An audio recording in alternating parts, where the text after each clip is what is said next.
Xe buýt vừa đến bến, một người đàn ông say rượu muốn đi lên xe, lúc này tài xế khuyên ông ta hãy đeo khẩu trang vào, vậy mà đã khiến cho ông ta nổi giận, thậm chí còn muốn động thủ đánh người. Phía sau có một cậu thanh niên nhìn thấy cảnh tượng này thì ngay lập tức chạy lên xe ôm người đàn ông lại, mặc dù hành động của anh ta có chút thô lỗ, nhưng sau đó cậu thanh niên đã ngay lập tức khuyên người kia xin lỗi, nhưng tên kia không phục, còn tiến đến định động tay động chân với cậu, nhưng ai ngờ cậu lại là một vận động viên.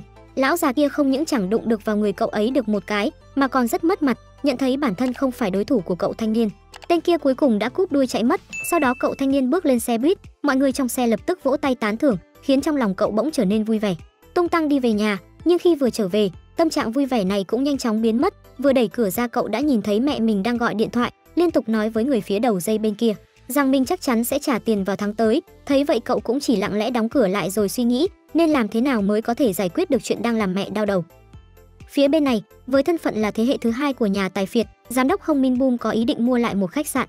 Nhưng khi cuộc đàm phán đang được tiến hành thì một vị khách không mời mà đến lại xuất hiện. Đại diện Kim là một gương mặt vàng trong làng cho vay nặng lãi, mà giám đốc Hong ngay từ đầu đã vô cùng khinh thường đối phương. Bọn họ lúc này đang bàn về công việc làm ăn chân chính, làm sao có thể nói chuyện với một kẻ làm việc không đúng đắn như Kim chứ. Đại diện Kim vốn không muốn nhắc đến chuyện cũ, nhưng với tình hình bây giờ thì không thể không đề cập, nếu không ngay cả sự tôn trọng tối thiểu cũng không dành ra được. Vào thời điểm kinh tế toàn cầu nổ ra, doanh nghiệp của gia đình chủ tịch Hong gặp phải khó khăn vô cùng khủng khiếp, cần 6 tỷ đô la Mỹ để đầu tư. Chủ tịch Hong đã đi vay mượn khắp nơi, nhưng làm thế nào cũng không thể có được đủ số tiền, rơi vào đường cùng chỉ có thể đi cầu cứu ông trùm cho vay nặng lãi.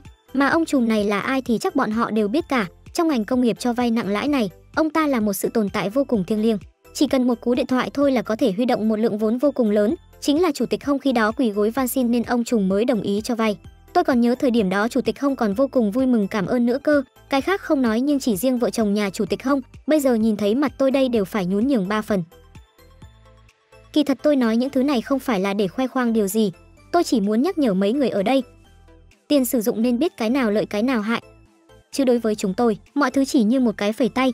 Giám đốc Hong lúc này ngồi bên cạnh quả thực không nói được thêm gì, bởi vì trước đó bọn họ đã nợ 6 tỷ, nhưng bây giờ Kim Mi Ung Jin không coi như nó là cho vay nữa, bởi vì hiện tại tập đoàn nhà giám đốc Hong cũng chẳng bới đâu ra được. Nhưng anh ta có một điều kiện, đầu tiên cho phép anh ta mở sòng bạc trên tầng cao nhất của khách sạn nhà Hong sắp mua, tiếp theo là mở một quầy bar dưới tầng hầm khách sạn, điều kiện cuối cùng chính là đóng góp cho xã hội này. Dịch bệnh mới được kiểm soát một cách tạm thời, nếu như một ngày nó bùng nổ trở lại, khách sạn phải hoạt động như một điểm cách ly miễn phí cho người dân nghèo. Cả ba điều kiện này đều không quá đáng, giám đốc Hong cũng có chút dao động. Phía bên này một trận đấu quyền Anh vừa mới bắt đầu, bởi vì hiện tại tình hình dịch bệnh căng thẳng nên khán giả không thể đến xem trực tiếp, chỉ có thể xem qua TV. Cả hai võ sĩ đều là những người đang khá được chú ý hiện nay. Người đầu tiên là nam chính của chúng ta, Kim Gun-gu, còn đối phương là một người có tiếng khá là nhanh nhẹn. Cả hai nhanh chóng gặp nhau trong trận chung kết. Gun-gu với sự khéo léo của mình đã giành được chiến thắng, tiền thưởng là 10 triệu won. Sau đó Hong Gu-jin nhanh chóng chạy tới mời cậu đi ăn thịt nướng. Sau khi cả hai đi tới một cửa hàng thịt nướng có giá cả khá phải chăng, thì Hong Gu-jin bèn ngửa tay vay 3 triệu. Thế nhưng Gun-gu có nguyên tắc của riêng mình, số tiền hôm nay anh thắng được chỉ có thể tiêu 50.000 won, phần còn lại anh còn phải đưa cho mẹ. Cuối cùng, sau khi thấy không còn cơ hội, Gu-jin bèn từ bỏ ý định, ngồi yên lặng ăn thịt nướng. Dạo gần đây tôi đang làm thêm một vài công việc part time nữa, cậu thực sự thiếu tiền đến mức đó sao? Gun-gu cũng không giấu giếm gì mà thật thà kể ra. Cha tôi từng là nhân viên kỹ thuật trong một nhà máy lớn, nhưng sau đó không biết vì điều gì lại bị sa thải. Sau 4 năm kiện tụng thì nhà tôi đã mắc nợ một khoản phí thuê luật sư rất lớn. Mẹ tôi có mở một quán cà phê, nhưng cuối cùng mấy năm gần đây dịch bùng phát, doanh thu bây giờ chỉ bằng 1/4 so với trước kia. Bây giờ đóng cửa hàng cũng phải chịu một khoản phí phá rỡ rất lớn. Gu-jin lúc này chỉ im lặng ngồi nghe, vì cuộc sống của cậu cũng khó khăn. Trước đây cậu từng làm việc cho một công ty cho vay nặng lãi, nhưng bây giờ cậu đã rửa tay gác kiếm, ngày ngày lăn lộn làm việc kiếm sống. Cha cậu cũng là một võ sĩ quyền Anh, nhưng mối quan hệ cha con không được tốt cho lắm, tình hình trong nhà cũng vậy nên cậu không biết khuyên bảo Gun-gu thế nào. Lại nói về công việc, trước kia có một thời gian Gun-gu cũng từng là hải quân, qua cuộc nói chuyện trên, hai người đã trở nên khá thân thiết.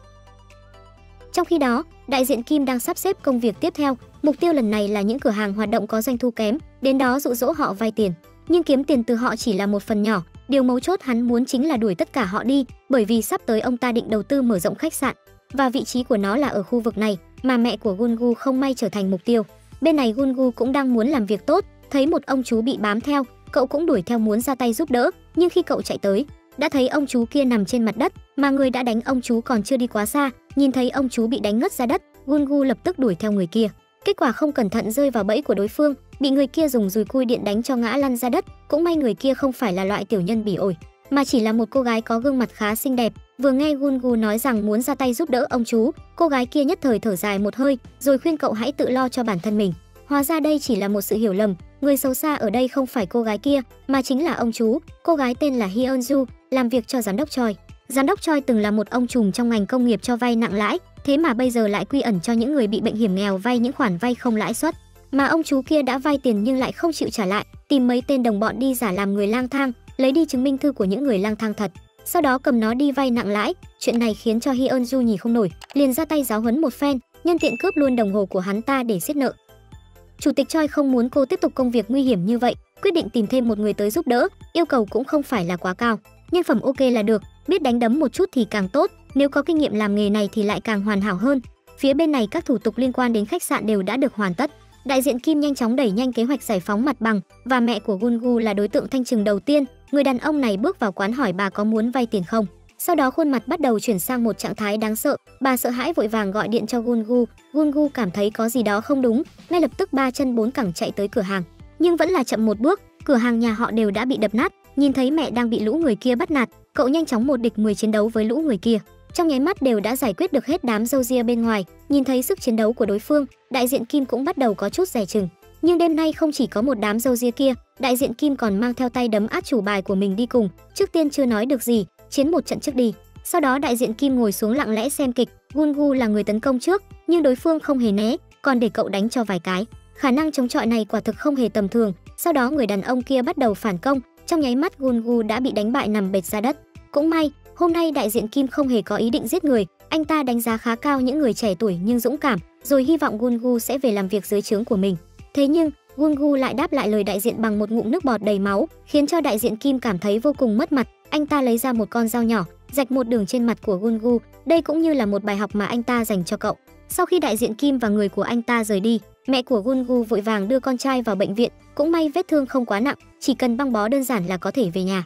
Lúc này Gungu vẫn vô cùng bình tĩnh, nhưng nhìn bề ngoài thì là như vậy, còn bên trong cậu đã ghi nhớ sự sỉ nhục mà mình đã phải chịu ngày hôm nay. Một thời gian sau cậu tới bệnh viện tái khám, bác sĩ khuyên cậu nên đi phẫu thuật thẩm mỹ, nếu không vết thương này sẽ để lại sẹo rất lớn, nhưng việc phẫu thuật thẩm mỹ đâu phải miễn phí.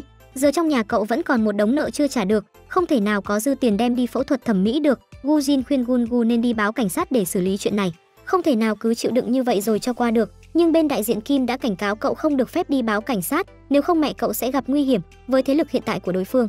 Lời này chắc chắn không phải là nói bừa, cậu không dám đánh cược mạng sống của mẹ mình vào chuyện này. Gu Jin nhìn vào hợp đồng cho vay nặng lãi, chữ nào viết ra cũng đều là bẫy lừa người. 10% tiền gốc sẽ phải giao hàng tuần như một khoản phí đảm bảo, tổng cộng đã vay 50 triệu won, mà mỗi tuần chỉ riêng phía đảm bảo đã mất tới 5 triệu, và nếu không trả đúng hạn, lãi suất sẽ tăng gấp từ 5% đến 20%. Những dòng chữ này được viết đặc biệt nhỏ, không cần đọc kỹ thì cũng đảm bảo chẳng ai có thể chịu được loại điều khoản này. Trước kia Gu Jin từng làm việc trong ngành này vài năm, nhưng đây cũng là lần đầu tiên cậu thấy loại hợp đồng dồn người vay vào chỗ chết như thế này. Đây không phải là cho vay nặng lãi hay lừa đảo, bởi vì giấy trắng mực đen đều đã được viết rõ ràng. Mẹ của Gungu cũng tự nguyện ký tên, cộng thêm thủ đoạn của đại diện Kim, một con đường cho bọn họ phản kháng cũng đều không có, chỉ có thể cắn nát răng mà nuốt vào bụng. Muốn thoát thân chỉ có một cách, trả lại hết tất cả số tiền cùng một lúc. Nghĩ xong Gu Jin bèn tới tìm ông chủ cũ nhờ giúp đỡ. Cậu hy vọng đối phương có thể cho Gungu vay tiền với lãi suất chỉ 1%. Thấy vậy Gungu liền có chút cảm động. Ông chủ kia cũng là một người khá hào phóng, ông ta có thể cho vay tiền nhưng với một điều kiện, Gu Jin phải quay lại giúp ông ta làm việc tiếp. Có rất nhiều người đã tới vay tiền trong thời gian dịch bệnh bùng phát, nghề của họ bây giờ làm ăn rất tốt nhưng lại khan hiếm nhân lực. Nhìn thấy bạn mình có chút khó xử, Gungu liền nhanh chóng từ chối. Chưa làm thịt lợn thì làm sao nhìn thấy lợn chạy, đòi nợ thì làm gì có phi bạo lực. Những người vay tiền lại toàn là những người nghèo, hai người thật sự không xuống tay được, chỉ có thể khéo léo từ chối đi tìm con đường khác. Trùng hợp lúc này người đi tìm nhân lực giúp là Choi Tae-ho, cũng từng xuất thân từ hải quân, lại còn có chút giao tình với Gu Jin. Gu Jin luôn coi đối phương là tiền bối, anh ta tới gặp hai người rồi giới thiệu ngắn gọn về tình hình hiện tại. Trong ngành công nghiệp cho vay nặng lãi có một nhân vật được gọi là thần, thường được người đời gọi là ông Choi, mà đại diện Kim trước kia từng làm việc cho ông Choi. Hiện tại dưới trướng ông Choi chỉ có duy nhất một mình Kim Hyunju, và chỉ có một mình cô là biết được gương mặt thực sự của ông Choi. Gần đây, ông Choi đang cần tuyển thêm nhân lực, ông đã phỏng vấn và tìm một vài ứng cử viên nhưng vẫn chưa chọn được ai ưng ý. Ngay đến cả cửa ải nhân phẩm đầu tiên còn chưa qua được. Hai hậu bối lúc này ngồi nghe xong thì ánh mắt lóe lên được tia hy vọng. Nếu là cửa ải nhân phẩm thì hai bọn họ rất có thể sẽ qua được, chẳng qua Gu Jin thì có kinh nghiệm trong nghề, còn Gungu một tí cũng không biết. Bên kia Hyunju đang theo dõi một tên lang thang, cô phát hiện ra bọn chúng đã dùng chứng minh nhân dân của người vô gia cư, sau đó tới chỗ đại diện Kim vay tiền. Biết tin, Chủ tịch Choi không hề ngạc nhiên, bởi vì đây chính là tiểu xảo mà bọn họ đã dùng từ rất nhiều năm trước, khi ông ta còn trẻ. Đã có một người đem chứng minh nhân dân của người khuyết tật tới vay tiền, vay hơn 7 tỷ won rồi trốn sang Philippines. Hyun-ju có chút không hiểu, như lời chủ tịch Choi nói, thì không phải người bị lừa chính là người cho vay nặng lãi sao? Nghiêm túc mà nói thì họ đều là hậu bối của ông không có ý định ra tay giúp đỡ sao? Nếu là 10 năm trước, chắc chắn chủ tịch Choi sẽ ra tay giúp đỡ, nhưng bây giờ ông đã về hưu rồi, không nhúng tay vào chuyện bên ngoài nữa. Hơn nữa đám hậu bối kia cũng không phải loại ăn cơm không ăn thịt, giống như người đàn ông đã cầm tiền chạy trốn năm đó. Sau khi bị chó săn bắt được thì bị chủ nợ cho về chầu ông bà ngay và luôn, nên nếu tên lang thang kia có ý định quỵt tiền, kết quả sẽ không khá hơn là bao đâu. Ngay sau đó, chủ tịch Choi nhận được hồ sơ CV của Gu Jin và Gun-gu, ông rất chú ý tới Gun-gu, sau đó nói ngắn gọn về tình hình mới tài xế. Mặc dù ông và Hyun-ju không có quan hệ huyết thống, nhưng ông luôn coi cô là một thành viên trong gia đình, bây giờ chính là thời điểm phù hợp để huấn luyện cô làm người kế nhiệm. Như là phụ nữ thì làm nghề này vô cùng nguy hiểm, công việc của Gun-gu chính là vệ sĩ, cậu không cần phải trả nợ để làm việc, chỉ cần làm sao bảo vệ sự an toàn cho Hyun-ju là được. Mà Gun-gu là người phù hợp với tất cả điều kiện mà chủ tịch Choi yêu cầu. Sau khi nghe nói cậu đang cần rất nhiều tiền, chủ tịch Choi lập tức phái người tới đưa tiền cho cậu. Tổng cộng 100 triệu vừa đủ để trả nợ, nói cậu không cần phải đặt gánh nặng lên bản thân quá, coi như đây là tiền lương trả trước cho 2 năm. Gun-gu đã từng này tuổi, không chỉ lần đầu tiên nhìn thấy nhiều tiền như thế, mà cũng là lần đầu tiên thấy có người tốt với mình như vậy, quá cảm động, nước mắt của cậu cứ vậy không ngừng rơi xuống. Phía bên kia, đại diện Kim và giám đốc Hong đang gặp nhau, chuẩn bị kế hoạch mở khách sạn. Vợ đại diện Kim liền nhắc nhở chồng mình rằng, giám đốc Hong là một kẻ rất lươn lẹo, trước kia cô từng gặp hắn ta vài lần trong quán bar, lúc đó giám đốc Hong đang ăn cơm với vài khách hàng, toàn là nói cái gì mà chính trị ra. Sau đó không lâu sau, công tố viên cảnh sát, cục thuế thay phiên nhau đến tận nhà mấy người kia, quán bar cũng cứ vậy mà không thể tiếp tục kinh doanh nữa. Đại diện Kim không thể ngờ được, mạng lưới quan hệ của gia đình họ Hong lại phức tạp đến vậy, có rất nhiều người trong gia đình họ giữ những chức vụ khác nhau quan trọng trong các cơ quan nhà nước. Nói không chừng các chính trị gia bị chửi bới hôm đó chính là người nhà của giám đốc Hong, muốn trách chỉ có thể trách mình miệng lưỡi đê tiện. Sau khi được vợ nhắc nhở, đại diện Kim tiếp tục được cấp dưới nhắc nhở tiếp, giám đốc Hong dẫn theo người tới, người đàn ông đó là tiền bối của anh ta tại trường cảnh sát, cũng là cảnh sát đang làm nhiệm vụ. Đại diện Kim thấy vậy thì liền an ủi cấp dưới, một chút nữa nếu như có chuyện gì xảy ra thì đều phải nhẫn nhịn. Vừa mới gặp mặt mấy người đã bắt đầu rót rượu cho nhau, sau khi uống vài ly, giám đốc Hong bắt đầu bày binh bố trận, nói rằng nếu chút nữa sau khi mình say rượu có làm gì không đúng thì anh trai tốt cảnh sát bên cạnh nhất định phải ngăn mình lại. Cảnh sát trực tiếp lấy ra một chiếc còng, sau đó nói với những người xung quanh, nếu như có việc gì thì cứ trực tiếp bắt giữ là được. Sau khi những lời này được nói ra, đại diện Kim ngồi một bên không hề có biểu hiện gì thái quá, tiếp tục mời hai người uống rượu. Chỉ sau một thời gian ngắn 3 chai rượu đều bay sạch. Giám đốc Hong mượn men rượu, hỏi đại diện Kim rốt cuộc giàu có tới mức nào, có thể lấy ra 100 triệu won ngay lập tức không? Bây giờ đại diện Kim nên đối phó như thế nào? Chẳng lẽ nói mình không thể lấy ra được sao? Cuối cùng chỉ có thể trả lời là không vấn đề gì. Giám đốc Hong lúc này trực tiếp nói rằng mình đã điều tra được, đại diện Kim đã dùng nhiều thân phận khác nhau để mở công ty, tài sản góp hết lại cũng phải lên tới 50 tỷ. Nghe xong sắc mặt đại diện Kim tối sầm lại, mà anh cảnh sát bên này thì có vẻ vô cùng khoái chí, chất vấn đại diện Kim có nhiều công ty và tài sản như vậy, sao lại không chịu đóng góp gì cho đất nước hết? Nếu như để bên cục cảnh sát điều tra ra, thuế phải nộp chắc chắn không thể nào dưới 10 tỷ. Đại diện Kim im lặng không bao biện thêm gì, chỉ khẳng định tiền đối với mình trong lĩnh vực này không phải là vấn đề khó khăn. Giám đốc Hong tiếp tục lấn tới, anh ta đã hỏi lại mẹ mình rằng, người năm đó đưa tiền cho gia đình họ đã ngoài 40 tuổi, nếu như người đó là đại diện Kim thì làm thế quái nào mà 20 năm trôi qua, anh ta vẫn chẳng hề già đi chút nào. Năm đó người đưa tiền cho nhà họ chính là chủ tịch Choi. Lần này cảnh sát bên cạnh không để im nữa, ngay lập tức chêm thêm dầu vào lửa, nói tới những người từng được cải tạo trong tù bây giờ ra sao, rồi làm thế nào mà những người dối trá cứ mãi không biết sửa chữa tính xấu. Nhưng dù vậy từ đầu đến cuối đại diện Kim không hề tỏ ra bất kỳ điều gì, để mặc cho hai người kia chế nhạo mình. Thấy mục đích đạt được, giám đốc Hong trực tiếp đi quân át chủ bài, nói rằng mình đã có nguồn tiền và không cần sự giúp đỡ của anh ta nữa. Nói xong còn không quên mỉa mai đại diện lần cuối. Khuôn mặt đại diện Kim lúc này đang vô cùng kiềm chế, mặc dù hiện tại anh ta chưa hề phát tác ngay lập tức, nhưng với sát khí này, chắc chắn quả báo sẽ đến với giám đốc Hong sớm thôi. Sáng hôm sau, Gun-gu tới nhà chủ tịch Choi để báo cáo, Gu Jin cũng đi theo. Vì không có việc gì để làm, nên cậu cũng muốn thử xem vận may của mình có thể tìm được việc hay không, nhưng không ngờ chủ tịch Choi rất dễ nói chuyện, đồng ý để Gu Jin làm việc. Ông cũng không quên nhắc nhở cả hai, mặc dù đã vượt qua được cửa ải là ông, nhưng người mà cả hai sắp phải bảo vệ chính là Hyun-ju, nhất định phải để cô ấy đồng ý thì mối quan hệ làm việc của họ mới chính thức được thành lập. Lúc này Gun-gu nhất thời có chút đau đầu, bởi vì tiền lương cậu đều đã đem đi để trả nợ hết rồi, nếu Hyun-ju không đồng ý nhất định sẽ to chuyện. Cuối cùng chủ tịch Choi động viên hai người họ, cố lên. Một lúc sau Hyun-ju sẽ tới, cả hai lúc này đều đang đứng đợi cô. Chủ tịch Choi có việc nên đã rời đi trước, hai người lúc này liền nắm lấy thời cơ, xem trước ảnh của Hyun-ju, Sau khi nhìn xong sự tự tin của Gungu lại tiếp tục mất đi một nửa, vì lần trước gặp nhau cậu đã để lại cho Hyunju một ấn tượng không tốt. Cửa ải này sợ rằng không qua nổi. Sau đó Gujin phát hiện sách trên giá đều là đồ trang trí, còn đâu bên trong chứa đầy tiền mặt, vốn tưởng rằng đây chỉ là mô hình. Cả hai không bao giờ nghĩ lại có tình huống như thế này, mỗi một cái hộp bên trong đều chứa 100 triệu, nhiều hộp như vậy thì rốt cuộc có bao nhiêu tiền chứ? Không đợi hai người đếm số hộp thì Hyunju đã đi từ ngoài vào, vì là lần đầu tiên gặp mặt nên vốn tưởng không khí sẽ dễ chịu một chút, ai ngờ hai người còn chưa kịp nói năng gì, Hyunju đã trực tiếp đuổi cổ bọn họ. Gujin vốn định nói thêm vài câu, ai ngờ càng nói Hyunju lại càng ghét bỏ, cuối cùng chỉ đành nghe theo. Nhưng Gujin có thể bỏ nhưng Gungu thì không. Chủ tịch Choi đã trả trước cho cậu 2 năm tiền lương, nếu như Hyunju không thuê thì cả đời cậu cũng chẳng trả được hết nợ. Vừa nghe cậu nói ra những lời khổ tâm, lại còn là việc có liên quan đến đại diện Kim, thái độ của Hyunju cũng dịu lại dần, đồng ý cho phép hai người cùng tham gia. Hiện tại cô đang theo dõi ông chú lang thang, chủ tịch Choi cho những người bị bệnh vay tiền với lãi suất bằng không, thế nên ông chú kia liền nói dối rằng mẹ mình bị bệnh, vay 10 triệu từ chủ tịch Choi. Sau đó biến mất không dấu vết, cô phải mất nửa năm mới tìm được hắn ta. Lúc thấy hắn ta ở bên đường ăn xin rất khổ sở, cô tưởng rằng hắn ta đúng là khó khăn thật nên định tha.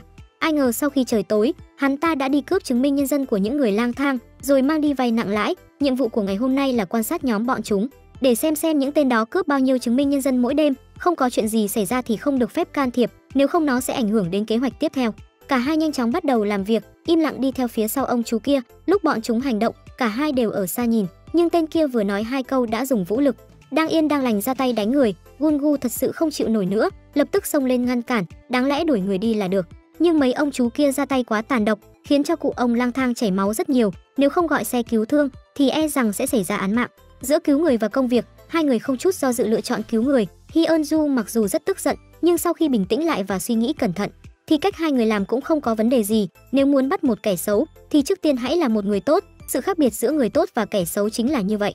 Trong khi đó, ông chú đi báo cáo tình hình với bên phía đại diện Kim, nói rằng mình bị theo dõi, tuy không nhìn rõ diện mạo đối phương, nhưng chắc chắn họ còn rất trẻ, giống như là vận động viên, mà lý do họ bị theo dõi là do liên quan tới những khoản vay trước đó. Trước khi làm việc cho phía đại diện Kim, tôi đã từng đi vay tiền ở chỗ khác rồi, bởi vì trước đó không hề có điều kiện gì nên ông ta không để ý lắm. Ai ngờ sau đó đám người kia chạy tới đòi tiền. Người đến đòi tiền đội mũ đen, trên mũ có một họa tiết con mèo màu đỏ. Những kẻ tấn công ông ta lúc nãy cũng đội một chiếc mũ y như vậy, đây chắc chắn không phải ngẫu nhiên. Sau khi ông chú kể hết mọi việc, phía bên đại diện Kim liền hỏi trước kia ông ta vay tiền ở đâu. Ông chú không dám giấu giếm, ngay lập tức nói với đối phương. Sáng sớm hôm sau, đúng giờ Gujin và Gungu cùng đi tới hiệu sách, thuật lại rõ ràng những gì đã xảy ra ngày hôm qua. Chứng minh thư của ông cụ lang thang đã bị tên kia lấy đi mất. Mới đầu ông cụ lang thang không biết gì cả, đứng lên nói chuyện với lũ kia bình thường, nhưng sau đó bọn họ nhanh chóng đánh người. Kết quả là xảy ra xô xát, ông cụ lang thang 1 không thể địch được 4, nhanh chóng bị đánh gục. Lúc này hai người bọn họ mới chạy tới cứu giúp. Gujin rất tò mò, một chiếc chứng minh nhân dân có thể vay bao nhiêu tiền? Khoảng 50 triệu won, nếu vậy thì có vẻ là có lợi ích khá lớn rồi. Cướp 10 chiếc chứng minh nhân dân là 500 triệu đồng, mà tên kia đã làm được hơn nửa năm, chắc chắn kiếm được không ít, nhưng không lẽ bên cho vay nặng lãi cứ để hắn ta thích làm gì thì làm thế sao? Cũng không nghĩ biện pháp, nhưng những việc bên cho vay làm cũng là bất hợp pháp mà, căn bản bọn họ không dám báo cảnh sát, chỉ có thể giả câm chịu thiệt một chút. Đề cập đến chuyện người chủ cho vay nặng lãi, Hyunju có một đề xuất, tìm những tên chủ đã bị ông chú kia lừa, giúp bọn họ lấy lại số tiền mà ông ta đã vay và thu hoa hồng từ nó. Ngay cả khi chỉ thu được 1% cũng có thể kiếm được 3 tỷ, tham vọng như thế thì ít quá đó, ít nhất phải 2%. Khi hai người kia đang trò chuyện rất vui vẻ, Gungu đột nhiên nghĩ đến một chuyện, nếu chủ sở hữu cho vay nặng lãi bị lừa, vậy thì những người đã vay trước đó sẽ bị bọn chúng làm khó hơn, bởi vì sau tất cả mọi chuyện thì thiệt hại lớn nhất vẫn là các chủ cửa hàng đã vay tiền. Khi họ đang nói chuyện, trong màn hình camera đột nhiên xuất hiện 2 bóng người, đó là ông chú và người của đại diện Kim. Hyunju nhanh chóng đóng cửa và tắt đèn căn cứ, phóng to hình ảnh giám sát ở phía trước cửa. Ông chú đó nhớ không sai, trước đây ông ta quả thực có vay một khoản ở hiệu sách này. Tên kia nhìn vào bên trong thì không thấy có bất kỳ thứ gì cả. Ông chú tức giận vì không thể tìm được gì, bèn đá vào hai bên cửa hiệu sách. Thế nhưng âm thanh của hai chiếc cửa phát ra khác nhau. Hơn nữa một bên cửa có vẻ như được làm từ kim loại tốt hơn, nên bọn họ đoán chừng kho cất giữ tiền ở bên này, xem ra phải dùng những thiết bị tiên tiến mới có thể phá được. Tên thư ký cảm nhận được có ánh mắt giám sát đang nhìn mình, thì bèn đứng dưới phía camera nhìn thẳng vào một hồi lâu, sau đó quay lại và rời đi. Ba người lúc này mới yên lòng, không nghi ngờ gì nữa. Hôm qua họ đã bị theo dõi, nhưng nếu như hôm qua họ bị theo dõi, vậy thì tại sao ông chú kia không tấn công luôn mà lại đợi tới tận bây giờ?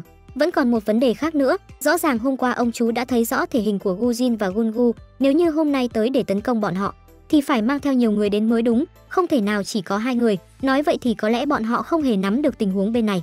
Thế nhưng sau buổi thăm dò ngày hôm nay, lần sau không sớm thì muộn bọn chúng cũng sẽ tìm ra gì đó, nhưng bây giờ thảo luận về mấy chuyện này hoàn toàn vô ích. Quan trọng nhất là tìm hiểu xem tại sao bọn chúng biết tới sự tồn tại của hiệu sách. Cái này thì Hyunju biết, trước kia ông chú đã từng tới đây vay tiền. Nhưng vấn đề chính làm sao ông ta biết được Gujin và Gungu có quan hệ với hiệu sách. Nói đến đây, Gungu đột nhiên nhớ ra một chuyện. Lúc trước khi Hyunju đuổi theo ông chú, cậu ấy có đi theo phía sau. Lúc đó Hyunju có đội một chiếc mũ, giống y như chiếc mũ mà tối qua hai người bọn họ đội. Chắc chắn ông chú đã để ý điểm này, nên tới đây để tìm. Gujin không hiểu tại sao ông ta lại đá vào cửa hiệu sách. Cái này thì tương đối dễ hiểu, cửa cuốn của hiệu sách không được làm bằng nhôm, nó được làm bằng thép. Ông ta đá cửa để xác nhận điều này. Lúc này chủ tịch Choi đột nhiên tới, ông nói rằng đã thấy người tới hiệu sách nên muốn tới tìm hiểu xem đã có chuyện gì xảy ra. Hyunju liền nhanh chóng giải thích với ông. Chủ đầu tư cho vay nặng lãi sẵn sàng bỏ tiền ra bắt ông chú, và cô ấy là người duy nhất có thể bắt được ông ta. Thỏa thuận này không nên từ chối. Hơn nữa đối phương đang làm chuyện xấu, nhưng chủ tịch Choi không đồng ý, muốn hạ lệnh cho người khác đi giải quyết tên kia. Chủ tịch Choi không muốn Hyunju đi mạo hiểm nữa. Vết thương trên mặt Gungu chính là do đám người kia để lại. Ông ta lừa tiền của chủ cho vay nặng lãi, sau đó chủ cho vay sẽ đi ép buộc những người như Gungu để bù lại tiền. Chủ tịch Choi cũng đã cố gắng giúp đỡ những người nghèo, nhưng trong tình huống này quả thực mọi thứ trở nên vô nghĩa, tiền cuối cùng lại đi vào túi của những người đó. Nếu chủ tịch Choi thực sự muốn giúp đỡ người nghèo, thì ngay cả khi bọn họ không cần số tiền kia nữa, thì cũng phải bắt được ông chú lừa đảo kia. Nhưng ông chú kia chỉ là một nhân vật nhỏ, chủ tịch Choi muốn biết ai là người thực sự phá hủy khuôn mặt của Gungu, chẳng có gì phải giấu giếm. Gungu trực tiếp nói ra là đại diện Kim, còn tên đầy đủ là gì Gungu không biết, chỉ biết có một vết sẹo dài bên mặt trái của anh ta. Nghe đến đây chủ tịch Choi có chút sửng sốt, nhưng sau đó nhanh chóng trở lại bình thường, sau đó để ba người trở về nghỉ ngơi. Ba người vừa đi chủ tịch Choi liền ngã xuống đất, nhanh chóng sai cấp dưới đi điều tra xem người kia có phải tên là Kim Mi-ung-jin hay không. Có vẻ như trước kia chủ tịch Choi và đại diện Kim đã có chuyện gì đó xảy ra, sau khi nhóm ba người rời đi thì liền tìm một nơi để ăn.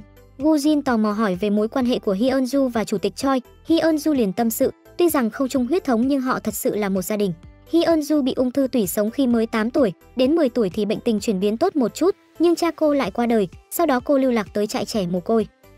Năm 17 tuổi, cô tới trại trẻ do chủ tịch Choi xây dựng. Chủ tịch Choi đã dạy cô học kiếm đạo, nên kể từ đó cô đã đi theo làm việc cho ông. Phía bên này giám đốc Hong đang đi rửa xe thì bị nhân viên rửa xe bí mật báo cáo với bên đại diện Kim. Đại diện Kim bí mật bố trí người tại địa điểm, sau khi chiếc xe bị chặn lại thì giám đốc Hong nhanh chóng thông báo với trợ lý của mình tới cứu.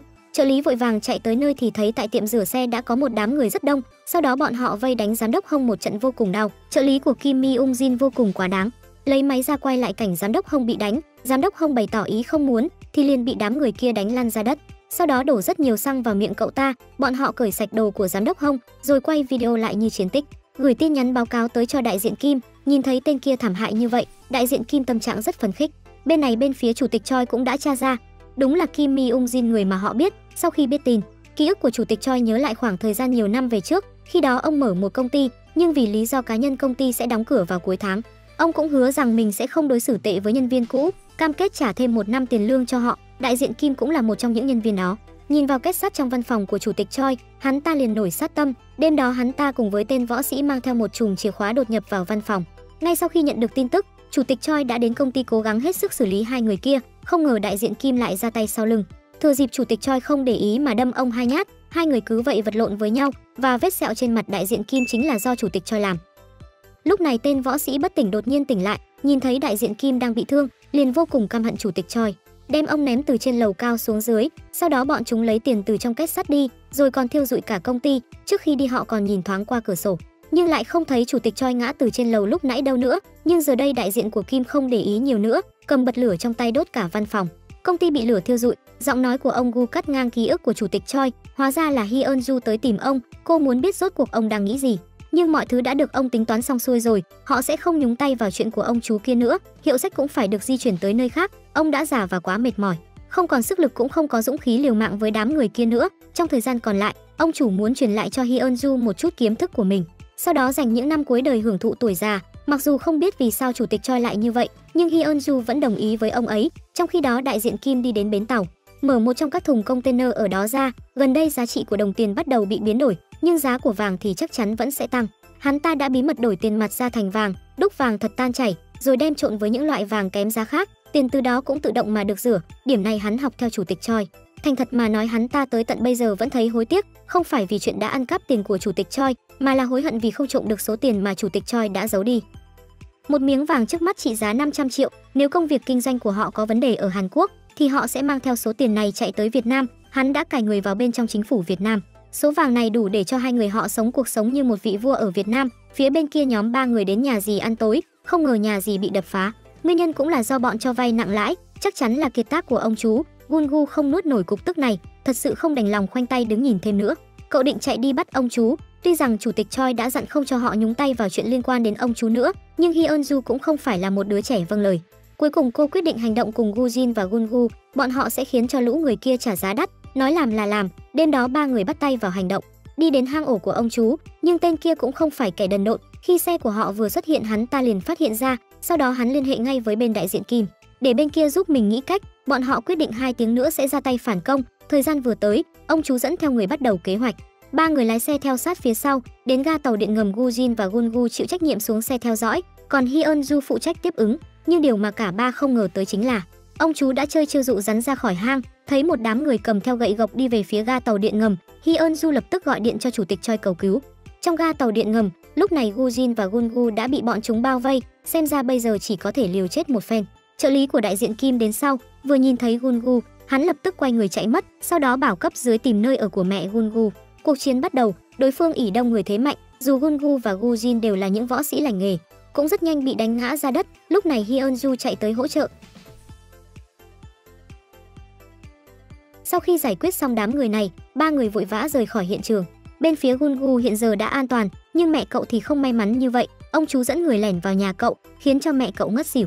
Sau đó định đưa mẹ cậu đi, tuy nhiên vừa ra khỏi cửa bọn họ đã đụng phải một người đàn ông bí ẩn. Người thần bí không nói hai lời trực tiếp ra tay. Ông chú cảm thấy tình huống không ổn. Nhân lúc đàn em đang đánh nhau với người thần bí, khiêng mẹ Gungu bỏ chạy trước, người đàn ông bí ẩn nhanh chóng giải quyết tên đàn em kia, sau đó đuổi theo ông chú. Cuối cùng không còn cách nào khác, ông ta đành bỏ mẹ của Gungu ở lại. Sau khi xác nhận mẹ Gungu không sao, người đàn ông bí ẩn tiếp tục đuổi theo ông chú. Đến khi đuổi kịp thì đánh cho đối phương một trận thừa sống thiếu chết, còn cắt đi gân của ông ta. Trong khi đó, Gungu lúc này nhận được một cuộc điện thoại của mẹ, lập tức chạy tới nhà của chủ tịch Choi. Người đàn ông bí ẩn kia cũng ở đó, có vẻ như người bí ẩn là do chủ tịch Choi phái đi. Người đàn ông bí ẩn này rất có thể chính là người họ Wang mà trước kia Hyunju từng nhắc tới. Chủ tịch Choi la mắng 3 người một trận, từ bây giờ trở đi, tất cả mọi việc sẽ do cánh người lớn xử lý, không cần 3 người nhúng tay vào nữa. Đây không phải là một trận đấu mà ai thua và ai thắng, mà nó liên quan đến sự sống và cái chết. Chủ tịch Choi không muốn mạng sống của 3 người bị đe dọa. Sau khi Gujin và Gungu rời đi, chủ tịch Choi liền nói với Hyunju, bây giờ nơi ở của gia đình Gungu không còn an toàn nữa. Ngày hôm sau sẽ đưa mẹ của cậu ấy tới viện dưỡng lão ẩn trốn một thời gian. Nhìn bóng lưng Hyunju rời đi, chủ tịch Choi không biết nên làm gì. Người đàn ông bí ẩn đột nhiên lên tiếng, nói rằng bản thân sẽ chấm dứt mọi thứ, dù sao chuyện này cũng nên được giải quyết từ rất lâu trước đây rồi. Mấy người họ thông báo cho một người nữa cùng đến hội họp, giải quyết dứt điểm sự việc này, nhưng nếu như muốn gỡ được tơ rối thì trước tiên phải tìm ra chỗ rối. Ông Gu sẽ phụ trách đi điều tra trước. Ngày hôm sau, đại diện Kim đến bệnh viện để tìm hiểu tình hình. Ông chú bị cắt đứt gân, không chỉ ở chân mà gân vai cũng bị cắt đứt. Sau khi nghe xong, đại diện Kim liền ngờ ngợ ra đối phương là ai. Trước kia chủ tịch Choi cho các doanh nghiệp vay tiền, thu về lợi nhuận tới hơn 10 tỷ won. Thời điểm đó tất cả công ty hay đơn vị thi công đều có chỗ dựa ngầm. Sau đó chủ tịch Choi tìm được một võ sĩ về làm việc cho mình. Trong vòng 1 ngày, các tổ chức xã hội đen đều bị ông hành cho ra bã. Kể từ đó danh tiếng trong ngành của chủ tịch Choi tăng lên vun vút. Ngay cả các tổ chức xã hội đen quy mô lớn cũng sợ bị chủ tịch Choi trả thù. Đại diện Kim sau khi lật đổ chủ tịch Choi, điều đầu tiên hắn ta làm đó chính là đưa tay võ sĩ về với mình. Nhóm họ có 5 người, sau khi tách ra chỉ loại được 3 tên, vẫn còn 2 tên nữa. Họ đều là những cánh tay trái và phải của chủ tịch. Đại diện Kim đã từng gặp người trong nhóm đó một lần. Hắn ta cưỡi xe máy, hơn nữa còn ra tay vô cùng nhanh. Còn cánh tay phải của chủ tịch, đại diện Kim chưa từng gặp qua một lần, chỉ nghe một vài tin đồn rằng khi hắn ta solo với 20 tên xã hội đen cùng lúc thì cả 20 tên kia đều trở thành người tàn tật, mà vũ khí chỉ có duy nhất một con dao, 1 phút có thể đâm tới hàng trăm nhát. Có vẻ như người thần bí chính là cánh tay phải mà đại diện Kim đã nhắc tới, cũng là người họ Wang mà Hyunju từng đề cập. Còn một người lợi hại nữa là cánh tay trái. Khó trách chủ tịch Choi chưa bao giờ cảm thấy sợ hãi. Hơn nữa tiền trong tay chủ tịch Choi ít nhất cũng phải là 50 tỷ won, vừa vặn bọn họ có thể cướp nó về để mở sòng bạc. Đại diện Kim ra lệnh, yêu cầu trợ lý nhanh chóng sai người lẻn vào hiệu sách, ăn cắp tất cả tiền của họ. Trong khi đại diện Kim đang lên kế hoạch tỉ mỉ, thì bên phía chủ tịch Choi cũng không hề nhàn rỗi. Ông Gu đã tìm ra thông tin của những người xung quanh đại diện Kim. Đầu tiên là giám đốc bán hàng Kim, có 6 tiền án về tội lừa đảo. Địa chỉ nhà và biển số xe cũng đều đã được điều tra. Tiếp theo là thư ký Lim, từng học tại trường cảnh sát nhưng sau đó bị đuổi học vì tội quấy rối. Có vẻ như Kim không ngu ngốc lắm. đặc biệt chọn một người am hiểu cũng như có kiến thức liên quan đến ngành cảnh sát, từ đó giúp bọn họ tránh được những cuộc điều tra không đáng có. Thông tin liên quan đến võ sĩ vẫn chưa được tìm thấy. Mấy người bọn họ trước tiên sẽ xử lý trợ lý Lim trước, thời gian hoạt động bắt đầu vào tối mai, cứ trực tiếp giết chết là được, cánh tay phải sẽ chịu trách nhiệm bên phía đại diện Kim, nhưng tạm thời sẽ chưa động thủ, trước tiên sẽ chỉ theo dõi trước, tiền mặt trong hiệu sách phải được chuyển đi càng sớm càng tốt, vì đại diện Kim đã biết, hắn ta chắc chắn sẽ tới lấy trộm, đầu tiên là di chuyển tiền mặt, nhưng bọn họ lại đang thiếu nhân lực, nên tiền mặt sẽ giao cho nhóm 3 người bọn họ di chuyển. Thời gian dự kiến là 4 giờ sáng, cánh tay phải đã ngồi sẵn trên xe, chờ đợi đến giờ đã định, 3 người còn lại đi 2 xe tới hiệu sách. Vì tiền cất trong từng hộp nên di chuyển quá khó khăn, chúng ta phải đi tìm một chiếc xe đẩy có nhưng trong nhà kho dưới lòng đất. Gungu chạy đi trước lấy xe đẩy. Hyunju bắt đầu thu thập tiền, đột nhiên cô nghe thấy một tiếng động lạ, nhìn vào phía camera giám sát, cô phát hiện ra tên võ sĩ trợ thủ của Kim đang đi về phía nhà kho. Cô ngay lập tức đi ra ngoài để thông báo cho cả hai, mà không chú ý gì tới phía sau. Kết quả cô bị trợ lý Lim đánh lén, sau đó cô bị hắn ta dùng dùi cui điện đánh ngất. Lim bèn khiêng Hyunju đi, nhưng sau một lúc thì Hyunju tỉnh táo lại, thừa dịp trợ lý Lim không để ý cô liền cắn hắn ta một cái, khiến hắn ta đau đớn hất cô rơi xuống đất. Hyunju nhân cơ hội này chạy trốn. Đến cửa hiệu sách cô thay đổi hướng đi của mình, lấy gậy ra đánh ngã tên trợ lý Lim xuống đất, cô ngồi đè lên hắn. Sau đó lấy chiếc còng tay khóa tay Lim vào chiếc cột bên cạnh, rồi xoay người chạy về phía nhà kho. Lúc này Gungu và Gujin đang đánh nhau cùng tên võ sĩ quả thực rất giỏi, nhưng vì bị cả hai dồn vào cùng một lúc nên hắn ta bị đánh và không thể phòng thủ được, nhưng chỉ một thời gian ngắn sau hắn ta tìm được một chiếc xẻng, đảo ngược lại tình thế. Nhìn thấy Gujin sắp bị hắn ta giết, Gungu nhảy tới dùng toàn lực đấm đối phương, làm màng nhĩ của tên võ sĩ chảy máu. Hắn ta vốn định quay lại phản công, nhưng Gungu không cho hắn cơ hội, liều mạng chạy tới định kết liễu hắn ta. Nếu như không phải Gujin chạy tới ngăn cản, thì e rằng ngày này năm sau sẽ là ngày giỗ của hắn ta. Sau khi đánh đối phương ngất xỉu, hai người vội vàng tìm dây chói. Lúc này Hyunju cũng xuất hiện, ba người lập tức kéo xe đẩy chạy đến hiệu sách. Nửa chừng thì phát hiện trợ lý Lim đã biến mất. Có vẻ như hắn đã phá vỡ đường ống và trốn thoát. Họ phải nhanh chóng nếu không trợ lý Lim sẽ tìm người tới giúp đỡ. Mà trong khi họ đang nhanh chóng thu dọn tiền, trợ lý Lim bên này đã liên hệ với đại diện Kim, nói rằng kế hoạch bên này của họ gặp phải rắc rối, hiện tại không rõ tung tích của võ sĩ, còn mặt và miệng của anh ta bị rách nặng. Bây giờ anh ta cần phải tới bệnh viện ngay. Đại diện Kim nói rằng bị như vậy vẫn còn sống tốt, rồi ra lệnh hắn ta mau chóng tập hợp người của họ và bắt ba người kia lại. Tại thời điểm này tiền của hiệu sách đã được vận chuyển đi, nhưng Hyunju đột nhiên nhớ tới vẫn còn két đựng vàng, có ít nhất vài tỷ ở đó. Gungu phụ trách ra ngoài tiếp ứng trước, còn Hyunju và Gujin đi lấy vàng. Đến khi vào rồi Gujin mới biết, ở đây không chỉ cất vàng thỏi mà còn có cả đô la Mỹ. Sau khi đã cất xong hai người lập tức đi ra ngoài, vì xe của Gungu đã hết chỗ để, nên họ chỉ có thể để chỗ còn lại lên xe của Hyunju. Ngay khi họ chuẩn bị rời đi, trợ lý Lim dẫn theo người đuổi đến, mấy người họ cứ vậy vây đuổi nhau trên đường phố. Tiền trên xe của Gungu khá nhiều, vì thế nên Hyunju sẽ phụ trách đi sau bảo vệ cậu. Cô trực tiếp đâm thẳng vào xe của đối phương, khiến cho chiếc xe đổ xuống không thể đi tiếp, rồi họ sẽ chạy trước. Nào ngờ bọn chúng chạy xuống xe đuổi theo, hai người chỉ có thể cầm vàng chạy. Gungu nhìn thấy hai người đang chạy bộ thì ngay lập tức chuyển tiền ra ghế khác để có chỗ ngồi cho cả hai. Bởi vì phía sau đang có rất nhiều người đuổi theo nên hai người chỉ có thể chọn tiền hoặc mạng. Cuối cùng bọn họ vứt vàng lại rồi chạy tay không. Phút chót họ đã lên xe thành công rời đi. Chủ tịch Choi sau khi nhận được tin tức nhất thời thở phào nhẹ nhõm, vàng không quan trọng, người không sao là được. Sau khi nghe nói võ sĩ đã bị thương rất nặng, chủ tịch Choi ngay lập tức nghĩ ra một cách. Chấn thương thì cần điều trị, nhưng người như tên võ sĩ sẽ không dám đi tới bệnh viện chính thống để điều trị, nếu không bệnh viện sẽ đi báo cáo. Đại diện Kim chắc chắn đã sắp xếp một chỗ khác, chỉ cần ở phía sau lặng lẽ đi theo là được. Chuyện này giao cho Wang Yang Dung xử lý. Sau đó họ nhanh chóng tìm được ra địa điểm, nhưng bọn họ không thể ngờ rằng sự phòng bị của đại diện Kim lại cao như vậy. Võ sĩ đơn giản bây giờ chỉ còn là mồi nhử, vì hắn biết chủ tịch Choi sẽ nhân cơ hội này tìm ra địa bàn của hắn rồi tiêu diệt hắn. Hắn phái thêm người canh giữ ở bệnh viện, ngoài ra còn phải cho thêm người bảo vệ trợ lý Lim nữa. Trợ lý Lim bình thường vô cùng nhút nhát, đã vậy còn hay xuất hiện đi linh tinh ở bên ngoài. Chỉ cần chủ tịch Choi giở một chút thủ đoạn thì sớm muộn gì hắn ta cũng sẽ phản bội đại diện Kim. Ở bên này, chủ tịch Choi tìm Gungu đến nói chuyện, nói rằng ông đã chuyển tiền qua cho cậu, lúc trước 100 triệu kia coi như là trả phí cho sự vất vả của cậu thời gian qua. Cuộc chiến tiếp theo liên quan đến ân oán cá nhân, sự nguy hiểm vô cùng lớn, chủ tịch Choi không muốn liên lụy đến cậu nên ông đã chuẩn bị cho cậu thêm một khoản tiền khác nữa để cậu và mẹ chuyển đi tới một nơi khác mở quán cà phê. Nhưng Gungu không chấp nhận, dù cho 100 triệu đối với chủ tịch Choi không đáng là bao nhiêu, nhưng đối với cậu nó vô cùng lớn và ý nghĩa. Chủ tịch Choi đã cứu gia đình họ, phần ân tình này cậu không thể nào quên. Bây giờ chủ tịch Choi đang gặp rắc rối, chính là một cơ hội để cậu đền ơn. Làm sao có thể vừa lâm trận đã bỏ chạy? Nếu như nói là đối phó với tên đại diện Kim kia thì cậu và anh ta cũng có ân oán riêng. Sau khi nghe cậu kiên quyết như vậy, chủ tịch Choi cũng không khuyên thêm nữa, nhưng vẫn dặn dò cậu cẩn thận, dù làm bất kỳ chuyện gì cũng phải đặt an nguy của mình lên hàng đầu. Ba người đi tới gặp hai lão tiền bối, thảo luận về kế hoạch hành động tiếp theo. Bọn họ khá tử tế, không có ý định giết đối phương đến cùng, thay vào đó họ quyết định xử lý theo lối mòn của pháp luật. Người chết trong tay đại diện Kim tuyệt đối không ít. Công việc khắc phục hậu quả nên tự tay xử lý, không thì họ sẽ dùng bạo lực đe dọa. Chỉ cần bắt được tên võ sĩ sau đó tra khảo hắn, tìm ra chứng cứ thì có thể tống đại diện Kim vào tù. Nhưng muốn bắt được võ sĩ thì phải đợi hắn ta xuất viện. Hắn ta là cánh tay phải của đại diện Kim nên rất có thể sẽ cứng rắn không chịu khai ra đến cùng.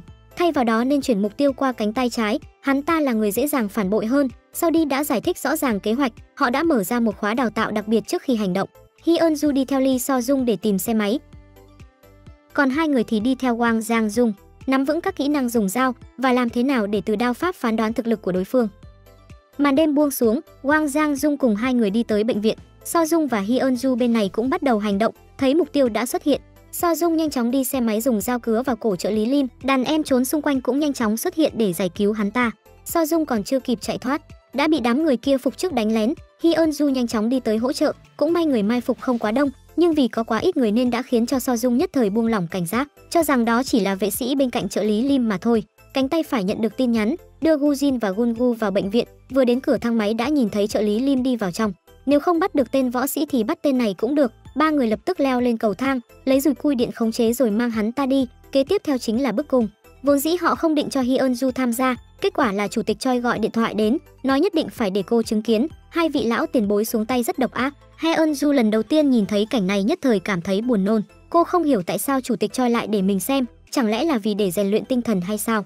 Vì đây là điều cô sớm muộn gì cũng phải trải nghiệm. Tiếp theo là chủ tịch Choi đích thân ra mặt, phá vỡ lớp phòng bị tâm lý của trợ lý Lim. Theo quan sát của chủ tịch Choi, hắn ta không phải một người dũng cảm như võ sĩ, cũng không mưu mô như trợ lý Lim. Ở bên cạnh đại diện Kim đơn giản là vì tiền, xuất thân từ trường cảnh sát. Hắn ta khẳng định đã có kế hoạch riêng cho mình. Nếu như đại diện Kim dám làm gì uy hiếp đến hắn ta chắc chắn sẽ lấy hết số vàng mà đại diện Kim cất giấu, rồi biến mất không dấu vết. Chủ tịch Choi bây giờ chỉ cần làm một việc, quay lại video rồi nói với đại diện Kim rằng trợ lý Lim đã khai với ông tất cả mọi chuyện. Với tình hình hiện tại đại diện Kim chắc chắn sẽ tin ngay lập tức, vì vậy tiếp theo đại diện Kim sẽ làm gì, trợ lý Lim hẳn sẽ hiểu. Đại diện Kim sẽ không cử thêm người đi tìm cậu nữa, thay vào đó là gửi sát thủ đi thủ tiêu cậu. Với phong cách làm việc của một thợ săn thực thụ, hắn ta sẽ không cho cậu một cơ hội nào để giải thích đâu.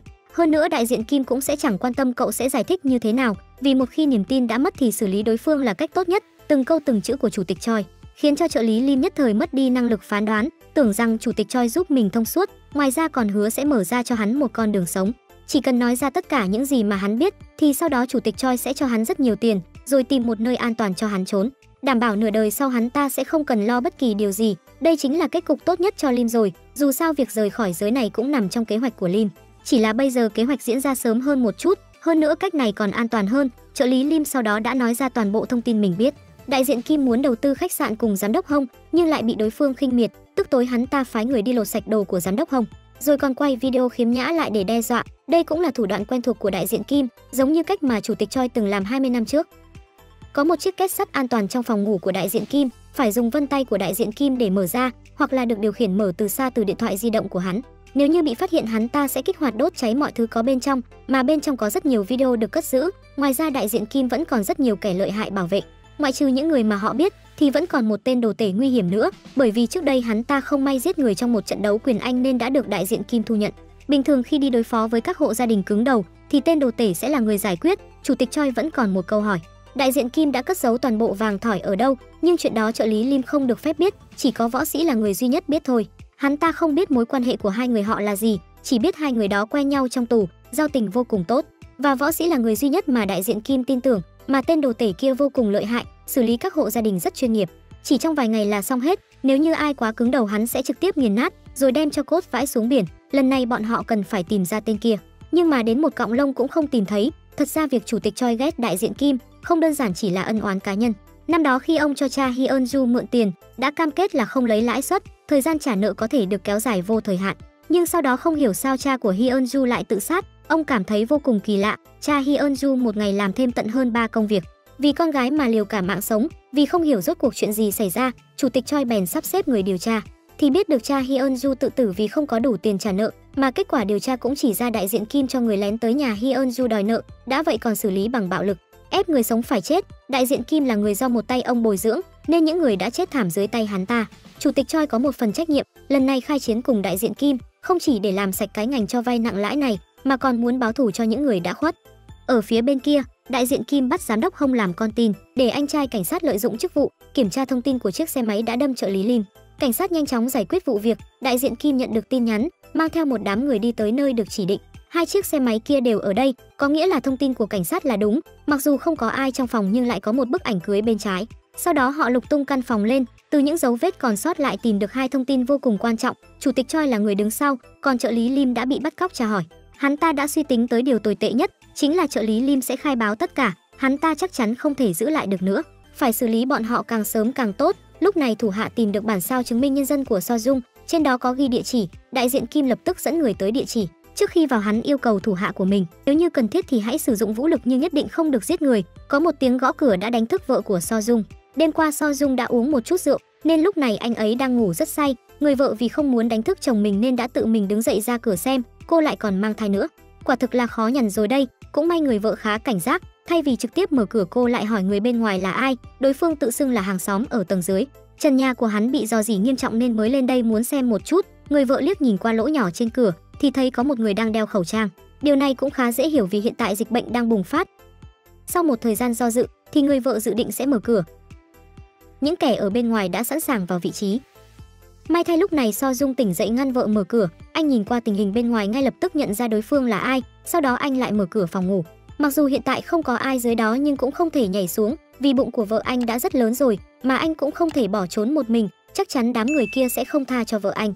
Cách tốt nhất bây giờ là giữ bình tĩnh, anh nói vợ hãy báo cảnh sát, sau đó ở yên trong phòng và không đi ra ngoài, anh ấy sẽ kéo dài thời gian một chút. Những kẻ bên ngoài bắt đầu dùng mọi cách để cậy cửa ra, So Dung nhanh chóng khóa cửa phòng ngủ rồi chặn đồ vật lên trên, chuẩn bị cho một trận chiến chết chóc. Đáng tiếc thật sự là quá nhiều người, căn bản đánh không hết, đối phương xuống tay cũng rất độc ác, đánh cho tới khi So Dung mất hết năng lực phản kháng mới dừng tay. Người vợ lắng nghe những âm thanh ầm ĩ bên ngoài, lặng lẽ rơi nước mắt, đại diện Kim cũng không trực tiếp giết So Dung. Chỉ cần anh ta nói ra nơi ở của cánh tay phải, hắn ta sẽ tha cho người vợ đang ở trong phòng ngủ, là vợ con hay là anh em. So Dung lúc này rơi vào tình thế vô cùng khó xử. Sáng hôm sau, phía nhà chủ tịch Choi đang cười nói vô cùng vui vẻ, không hề biết So Dung đã xảy ra chuyện gì. Nguy hiểm đang đến gần. Sau khi ăn sáng, cánh tay phải đi tới cửa hàng, thấy hệ thống báo động đã được tắt đi, nhưng anh ta lại không quá chú ý, nghĩ rằng đó là nhân viên đến sớm tắt đi, không biết rằng nhân viên của mình đã bị giết một cách bi thảm. Toàn bộ nhà hàng im lặng khủng khiếp, nhưng anh ta vẫn chưa hề nhận ra nguy hiểm. Cho đến khi thay quần áo xong thì thấy bóng dáng của đại diện Kim. Mặc dù đại diện Kim không nói gì cả, nhưng Wang Yang Dung biết rằng bên phía vợ của So Dung đã xảy ra chuyện, vì nếu không So Dung sẽ không bao giờ phản bội. Nhìn thấy đại diện Kim trước mặt, Yang Dung biết rằng mọi thứ có thể sẽ kết thúc. Anh lấy hai con dao từ trên tường xuống, sẵn sàng trả thù cho người anh em tốt, nhưng đại diện Kim dám một mình xuất hiện thế này, chắc chắn đã có sự chuẩn bị trước, không chỉ trên tay có hai con dao mà dưới giày hắn cũng có, qua vài chiêu đã khiến cho chân của Yang Dung đầy máu. Nhưng đại diện Kim không chỉ chuẩn bị ở phương diện tấn công, mà hắn ta còn chuẩn bị cả về phòng thủ. Yang Dung dùng tay đâm liên tục vào người đối phương, thế nhưng lại đâm không thủng, ngược lại bị đại diện Kim bổ thêm cho vài nhát. Nếu như đao nhỏ đã không có tác dụng, vậy thì chỉ còn một cách, chính là dùng loại sát đao này. Đại đao vừa được rút ra, tình thế đã lập tức xoay chuyển. Yang Dung hung hăng đâm đối phương một nhát lớn, đáng tiếc giờ đây trên người anh cũng có quá nhiều vết thương, sức chiến đấu giảm sút nghiêm trọng. Cuối cùng bị đại diện Kim đẩy lùi về phía sau đâm một nhát chí mạng, cánh tay phải và cánh tay trái đều đã bị tiêu diệt. Chủ tịch Choi bây giờ hoàn toàn rơi vào tình thế nguy hiểm. Thuộc hạ của đại diện Kim tìm tới cửa, mà lúc này Gungu và Hyunju đang đi ra ngoài, trong nhà chỉ còn lại mình chủ tịch Choi và Gujin. Đối phương nhân lực quá đông, thực sự không thể nào trụ được lâu. Gujin sắp xếp cho chủ tịch Choi đi xuống hầm trốn trước, nhưng chưa kịp trốn thì người đối phương đã xông vào. Gujin đưa chủ tịch Choi vào thang máy, còn mình ở lại chiến đấu, nhưng chênh lệch về số lượng quá lớn, hơn nữa còn có tay đấm đồ tể siêu cấp kia đi theo.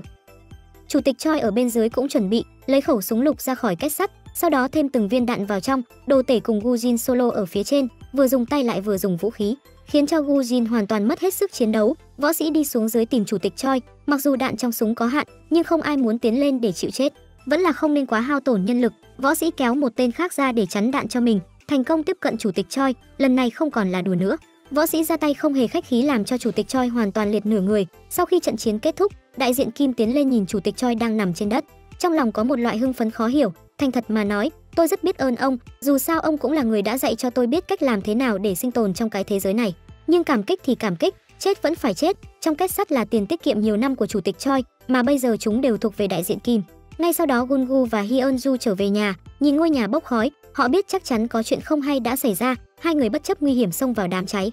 Gujin vẫn còn thở, nên Gungu liền đưa cậu ta ra ngoài. Bên này thì chủ tịch Choi đã chết, khiến cho Hyunju hoàn toàn mất đi lý trí. Gungu nhanh chóng ôm cô rời đi.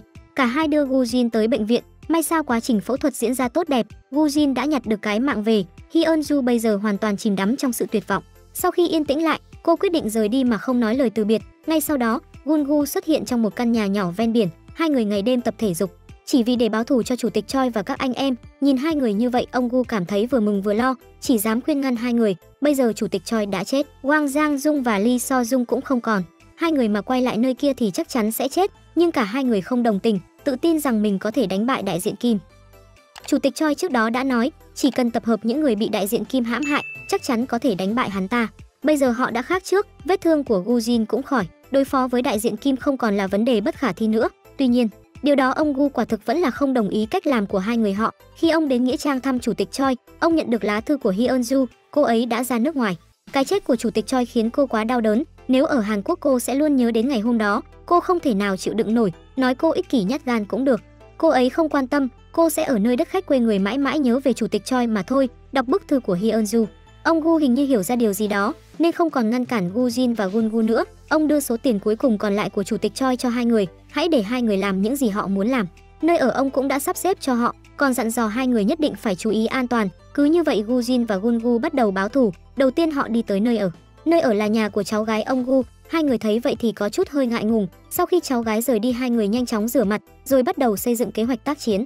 Trước tiên tìm ông chú từng bị đại diện Kim vứt bỏ, từ chỗ ông ta thu thập tin tức. Họ muốn biết kẻ khi đó chỉ điểm họ là ai, người đó chính là giám đốc Hồng.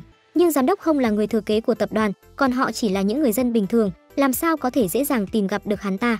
Nhưng chuyện này không làm khó được Gujin, cậu đã nghĩ ra cách. Cả hai đi tới tìm ông chủ cũ, ông ta trước kia cũng từng bị đại diện Kim lừa. Hơn nữa hiện tại ông ta đang là người đứng đầu vùng này, nếu như ông ta có thể triệu tập thêm những người đứng đầu khác nữa, họ có thể tạo thành một liên minh, lấy lại số tiền bị lừa kia. Thế nhưng ông chủ lại không muốn hợp tác, vì trong trường hợp nếu mọi chuyện thất bại thì tiền bạc lại chẳng còn giá trị gì nữa, mạng sống phải được ưu tiên. So với số tiền kia thà rằng giữ lại mạng còn hơn, bởi vậy cuối cùng ông ta sẽ không tham gia cùng hai người. Gujin vốn định nói thêm vài câu, nhưng Gungu đã ngăn lại. Nhìn vào thái độ của ông chủ, ngay cả khi họ có quỳ xuống đi chăng nữa cũng sẽ không đồng ý, thay vì lãng phí thời gian ở đây, chi bằng đi tìm đồng minh khác. Ông chủ sau đó giới thiệu một người tiền bối cho hai người, nhưng bên tiền bối này cũng không khá hơn là bao. Cách đây không lâu bởi vì một người phụ nữ kia bảo anh ta đi thu nợ tổng cộng 10 tỷ won, nếu như thu hồi thành công sẽ cho anh ta 50%, vì quá phấn khích nên đã không đọc kỹ hợp đồng. Có một dòng chữ nhỏ trên đó, sẽ không được trả tiền nếu như không thể thu hồi toàn bộ vốn trong 1 tháng, đã vậy còn phải trả một nửa số tiền làm phí bồi thường. Vì không trả nổi tiền nên bây giờ anh ta thành ra như này đây. Sau khi biết được người đứng sau là đại diện Kim, tiền bối phẫn nộ không thôi. Lúc này Gungu nói cho anh ta biết một tin tức, rằng chủ tịch Choi đã bị đại diện Kim sát hại. Tiền bối nghe xong không tin đó là sự thật, nghĩ rằng hai người đang đùa. Nhưng sau khi nhìn vẻ mặt nghiêm túc của cả hai, tiền bối lúc này mới dám tin tưởng. Thật ra không phải là anh ta không thể tin, mà là không thể chấp nhận được sự thật này. Sau khi nói chuyện xong với tiền bối, Gujin và Gungu trở về nơi ẩn náu, không cần phải tốn nhiều công sức mang ông chú đi. Hắn ta rất sợ bị đánh, chỉ cần hai người không động thủ, hắn ta chắc chắn sẽ khai báo tất cả mọi chuyện. Vài ngày trước anh ta nghe lén cuộc gọi của giám đốc Lim, nghe thấy từ giám đốc, khiến Gujin rất tò mò, không phải tên đó đã bị So Dung cắt cổ chết rồi sao? Làm sao lại xuất hiện nữa được? Sau khi nghe xong những gì ông chú giải thích, họ mới biết trợ lý Lim vậy mà không chết, thật sự đúng là kẻ xấu thì thường sống dai. Ông chú lại nghe được việc đại diện Kim có tranh cãi với bên tập đoàn họ Hông về vấn đề kinh doanh khách sạn. Kể từ khi trợ lý Lim và cảnh sát trưởng biến mất, đại diện Kim đã tìm một tên cảnh sát khác thay thế để thuận tiện cho việc hành động. Gần đây họ đã có kế hoạch mua một sân golf, mà lý do ông chú biết nhiều chuyện như vậy vì ông ta muốn phòng trường hợp mình bị vứt bỏ. Gujin chụp ảnh ông ta lại, nhắc nhở ông ta quản tốt cái miệng. Thật ra ông chú cũng rất hận đại diện Kim, vì mỗi lần thay chúng đi làm việc vặt chỉ được cho một ít tiền. Thực sự ông ta cũng muốn lật đổ đối phương, còn nói nếu như cần giúp đỡ điều gì chỉ cần nói với ông ta. Sau khi trở về, Gujin lên mạng điều tra một chút. ACC Instagram của giám đốc Hông có 500.000 người theo dõi, nhưng lại không có thông tin gì hết.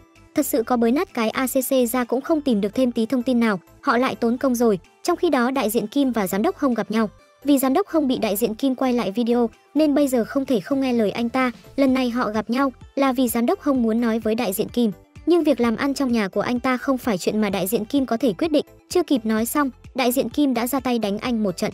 Sau khi đánh xong, đại diện Kim bảo võ sĩ đưa giám đốc Hông tới lan can tòa nhà. Nếu như đến thứ 6 này thỏa thuận của họ không được tiến hành, đại diện Kim sẽ phát tán video, sau đó giết chết giám đốc Hông, rồi che lấp vụ án thành giám đốc Hông vì sợ mất mặt mà nhảy lầu tự tử. Cuối cùng giám đốc Hông chỉ đành đồng ý, ngồi lên xe và bật khóc. Đột nhiên lúc này anh ta nhận được một tin nhắn, hỏi anh ta có muốn đối phó với đại diện Kim không, nếu muốn thì người đó sẽ giúp.